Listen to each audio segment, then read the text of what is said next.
మొన్న జరిగినటువంటి వేట్లపాలెం ఘటన ఇటువంటి వాటిని అవాయిడ్ చేయలేమా?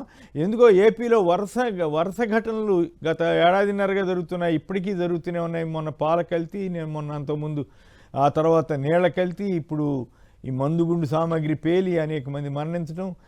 ఈ పరిణామాల మీద ఈ అభిప్రాయం ఏమి? కొమ్మినేని గారి వరుసగా జరుగుతున్న ఘటనల్ని గమనిస్తే రాష్ట్ర ప్రభుత్వం యంత్రాంగం అన్నది పూర్తిగా నిర్వీర్యమైందా?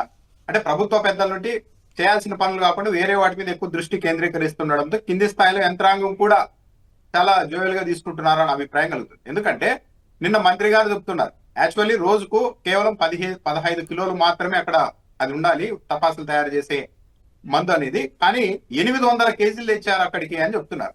ఇది ఎవరి వైఫల్యం? అంటే మీరు తనిఖీలు చేయడం లేదు, అసలు తనిఖీలకే రారు అన్న ధైర్యం లేకపోతే ఏకంగా 15 కిలోలు పెట్టాల్సిన చోట 800 కిలోలు ఎందుకు తెచ్చుకుంటారు? అంటే ఇక్కడ ప్రభుత్వము యంత్రాంగము ఎవరిని పట్టించుకునే పరిస్థితి లేదు, కాబట్టి మనం ఏమైనా చేసుకోవచ్చు అన్నది ఆ యజమానికి వచ్చిన ఆలోచనగా ఉండొచ్చు. 2, అక్కడికి కనీసం అంబులెన్స్ కూడా వెళ్లే పరిస్థితి లేకుండా కనీసం దారులు కూడా లేవు. మరి అలాంటి చోట ఇలాంటి ప్రమాదాలు జరిగితే ఏంటి పరిస్థితి? అంబులెన్స్లు, ఫైర్ ఇంజన్లు వెళ్ళకపోతే పరిస్థితి తీవ్రంగా ఉంటుంది కదా అని అధికార యంత్రాంగం ఎందుకు గమనించి అక్కడ అనుమతులు ఇచ్చే విషయంలో ఎందుకు ముందుకెళ్లారు? దీనికి కూడా ప్రభుత్వం సమాధానం చెప్పాలి. గతేడాది కోనసీమ జిల్లాలో ఒక ఘటన జరిగినప్పుడు ఇట్లాగే ఒక కమిటీ వేసి మొత్తం అన్ని తాత్కాలికంగా అప్పుడు అన్ని తనిఖీలు చేశారు. ఇక్కడ ప్రమాదం జరిగిన ఫ్యాక్టరీ దగ్గర కూడా వెళ్ళి తనిఖీలు చేసి అక్కడ ఎక్కువ మంది కార్మికులు వాడుతున్నారు, కొన్ని లోపాలు ఉన్నాయని హెచ్చరించి వదిలేశారు. కానీ ఆ రోజు ఎందుకు కఠిన చర్యలు తీసుకోవడం లేదంటే ఏదైనా ఒక ఘటన జరిగినప్పుడు తాత్కాలికంగా హడావిడి చేయడం తప్పించి ఆ తర్వాత రెగ్యులర్ గా విజిలెన్స్ అన్నది లేదు, తనిఖీలు లేవు అన్నది ఇక్కడే చాలా క్లియర్ గా అర్థమైపోతుంది. హోంమంత్రి అనిత గారు వెళ్ళి ఇంత పెద్ద దుర్ఘటన జరిగితే అక్కడ మా నమ్మకం నువ్వే జగన్ అన్న ఒక బుక్లెట్ కనిపించిందట. దాని మీద లోతుగా దర్యాప్తు చేస్తున్నాం, అసలు ఆ బుక్లెట్ అక్కడికి ఎలా వచ్చిందో అని చెప్తున్నారు హోంమంత్రి. ఎంత దురదృష్టకరమైన ఘటన! ప్రమాదం జరిగితే ఇప్పుడు ఉండొచ్చు, ఆడ ఎవరైనా జగన్మోహన్ రెడ్డి అభిమానులు ఉండొచ్చు, ఎలక్షన్ టైంలో పంచిన బుక్లెట్ ని అక్కడ పెట్టుకుని ఉండొచ్చు. దానికి ప్రమాదానికి సంబంధం ఏంటి అంటే మొత్తం డైవర్ట్ చేసేసి మళ్ళా వైసీపీ వాళ్ళ మీదకి తోసేసి, పైగా హోంమంత్రి గారు ఏం చెప్తున్నారు, వైసీపీ వాళ్ళదేమో ఈ ఫ్యాక్టరీ అన్న సమాచారం కూడా ఉందని చెప్తున్నారు. హోంమంత్రి అనిత గారు ఆ ఫ్యాక్టరీ ఎవరిదో కనుక్కోవడానికి సమాచారం ఉంది, తెలుస్తోంది అనేది నిర్ధారించాలి కదా. అంటే మొత్తం ఎక్కడ ప్రభుత్వం మీద అటాక్ జరుగుతుందో అని చెప్పి ముందే వైసీపీని మనం డిఫెన్స్ లెక్ నెట్టేయడం ఎలా? కాబట్టి అక్కడ ఏదో బుక్లెట్ ఉంది కాబట్టి, పడింది కాబట్టి, ఇగో దీని వెనక ఏదో ఉంది అని. సింహాచలం ఆలయం దగ్గర గోడ కూలినప్పుడు కూడా హోంమంత్రి అనిత గారు ఇలాగే అప్పటికప్పుడు బాధ్యత లేకుండా మాట్లాడేశారు. ఈ గోడ కట్టింది ఎవరో మేము చేస్తాము, గత ప్రభుత్వంలో కట్టారేమో అన్నట్టు. కాదు మేడం, 15 రోజుల క్రితమే కట్టారు అన్నప్పుడు సైలెంట్ అయిపోయారు. అంటే మొత్తం దీన్ని చేయాల్సిన పనులు చేయకుండా డైవర్ట్ చేస్తూ ఉన్నారు. దానికి తోడు పదే ఘటనలు జరుగుతున్నా సరే ప్రభుత్వం సరైన చర్యలు తీసుకోవడం లేదు, యంత్రాంగం నిఘా లేదు అన్నది ఇక్కడ చాలా క్లియర్ గా అర్థమైపోతుంది. చంద్రబాబు నాయుడు గారు వెళ్ళి అక్కడ హడావిడి అంతా చూశారు, మంచిదే. కానీ ఈ ఘటనలు ఇలాంటి వరుసగా జరుగుతున్నప్పుడు పాల కల్తీ జరుగుతోంది, బాణాసంచ పేలులు జరుగుతున్నాయి, డయేరియా, స్కూల్ పిల్లలు, హాస్టళ్లలో ఉండే విద్యార్థులు వరుస పెట్టి ఈ 2 ఏళ్ల కాలంలో ఇన్నిసార్లు ఎంతమంది, ఎన్ని పాఠశాలలో, ఎన్ని హాస్టళ్లలో పిల్లలు అనారోగ్యానికి గురై హాస్పిటల్ పాలవుతున్నారు. కానీ ఎక్కడా కూడా దీనికి ఒక అడ్డుకట్ట పడడం లేదు, జరుగుతూనే ఉన్నాయి రిపీటెడ్ గా. అంటే ఇక్కడ ఎంత ఏంటంటే ప్రభుత్వం వైఫల్యం కనిపిస్తోంది. ప్రభుత్వ పెద్దల ఆలోచనల అనుగుణంగానే కింది స్థాయిలో యంత్రాంగం పనిచేస్తుంది. ప్రభుత్వ పెద్దలకు ఇది మన ఎజెండాని క్లియర్ గా ఫిక్స్ చేసినప్పుడు ఆ ఎజెండా నుంచి డీవియేట్ కాకుండా కింద అధికార యంత్రాంగం పనిచేస్తుంది. కానీ ప్రభుత్వ పెద్దల ఎజెండా అన్నవి ప్రజలతో సంబంధం లేని అంశాల మీద ఎక్కువగా ఉండడంతో కింది స్థాయిలో ఉద్యోగులు కూడా మిగిలిన అంశాన్ని పట్టించుకోవడం లేదు. అంటే ప్రభుత్వం పైనుంచి సరైన మానిటరింగ్ లేదు, దానివల్లే కింద యంత్రాంగం వైఫల్యం చెందుతోంది అనేది రిపీటెడ్ గా జరుగుతున్న ఈ ఘటనలను బట్టి అర్థమవుతుంది కొమ్మినేని గారు. రైట్, నిజంగానే చాలా అత్యంత బాధాకరం, శోచనీయం. శివశంకర్ గారు,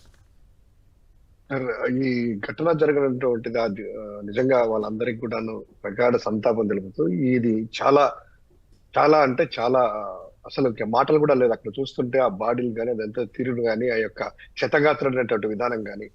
సో ఇంత జరిగినప్పుడు వైఎస్ఆర్ కాంగ్రెస్ పార్టీ గారు, జగన్మోహన్ రెడ్డి గారు కూడా ట్వీట్ చేసేసి అక్కడికి నాయకులు కూడా ఫోన్లో అంతా పరామర్శించేసి చూసుకోండి జాగ్రత్తగా అనేటువంటి చెప్పి అక్కడ డిస్టర్బ్ చేయొద్దు అనేటువంటిది ఉంది. ఎక్కడ రాజకీయం అనేది మాట్లాడలేదు. ఈ యొక్క ప్రభుత్వం పూర్తిగా ఫెయిల్ అయ్యేసి, సో ప్రభుత్వ బాధ్యత కనీసం అంటే గనక ఫ్యాక్టరీకి మీరు అన్నట్టు ఎంత లిమిటేషన్స్ ఉండాలి, ఎంత ఉంది, కనీసం రోడ్లు ఉన్నాయా, దానికి వెళ్ళడానికి ఏదైనా కూడా ఉందా, చిన్న ఒక లేఅవుట్ వేస్తే లేదా ఒక ఇల్లు కట్టుకుంటే పేదోడు ఆ ఇంటికి రోడ్స్ ఉన్నాయా, లేకపోతే సెట్ బ్యాక్స్ ఉన్నాయా, లేదా కనీసం అంటే ఇంకా అపార్ట్మెంట్ కడితే పైన వెళ్ళడానికి కనీసం ఉందా, అవి మినిమం పెట్టారా అనేటువంటి చూడాల్సినటువంటి కనీస బాధ్యత ఈ ప్రభుత్వానికి. అటువంటిదన్నీ కూడా వదిలేసేసి, పరిపాలన గాలికి వదిలేసి, విచ్చలవిడిగా మీ ఇష్టం వచ్చినట్టు చేసుకొని, పొలిటికల్ గవర్నెన్స్ పేరుతో ఎవరు డబ్బులు ఇస్తే నీకు పర్మిషన్లు అవసరం లేదు, ఎవరు డబ్బులు ఇస్తే నీకు ఏదైనా చేసుకోవచ్చు, ప్రభుత్వం లేదు, ప్రైవేట్ సామ్రాజ్యాలుగా ఎమ్మెల్యేలకి, మండల అధ్యక్షులకి, మీకు సంబంధించిన తెలుగుదేశం పార్టీ కూటమి ప్రభుత్వం అంతా కూడాను ఒక స్వతంత్ర సామ్రాజ్యాలుగా అప్పచెప్పినారు. మీకు అక్కడ లా అండ్ ఆర్డర్ ఉండదు, మీకు ఏది కావాలంటే అది చేసుకోండి, మీరు ఎలా డబ్బు దోచుకోండి అలా దోచుకోండి, స్టాండ్ లేదు ఇది లేదు అనేటువంటిది మొత్తం అంతా రాష్ట్రం అంతా చూస్తా ఉంది. అందులో భాగంగా ఇక్కడ ఇంత పెద్ద ఫ్యాక్టరీ అది జరుగుతా ఉంది. అది మొత్తం అందరికీ తెలుసు, రెవెన్యూ శాఖకు తెలుసు, అటవీ శాఖ తెలుసు, ఫైర్ సంబంధించిన వాళ్ళకి తెలుసు, పొల్యూషన్ కంట్రోల్ బోర్డు తెలుసు. ఈ మంత్రిత్వ శాఖలు కనీసం అంటే ఒకసారైనా కూడా దీని మీద ఒక రివ్యూ అన్నా చేశారా? ఏదో చిన్న ఘటన జరిగితే ఇమీడియట్ గా రావడం, అడావిడి చేయడం, వెళ్ళడము.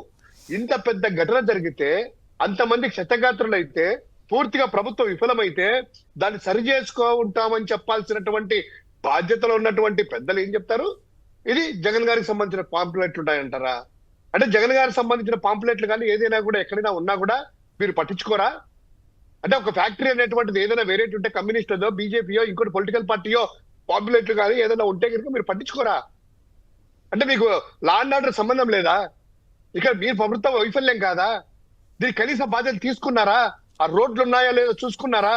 ఎమర్జెన్సీ జరిగినప్పుడు బయటకు వెళ్ళి చుట్టూ పొలాలు సార్, ఉండే రోడ్లు కూడా చెడగొట్టిచ్చేసేసి, ఎక్కడికెక్కడ ఇంత కూడా పొలాలు వేసేసి, అక్కడికి వెళ్ళడానికి, స్కూటర్ వెళ్ళడానికి వెళ్ళే చిన్న రోడ్డు ఉంది, ఇది చూడండి, దాటుకుంటా ఎలా వస్తున్నారు బయటికి.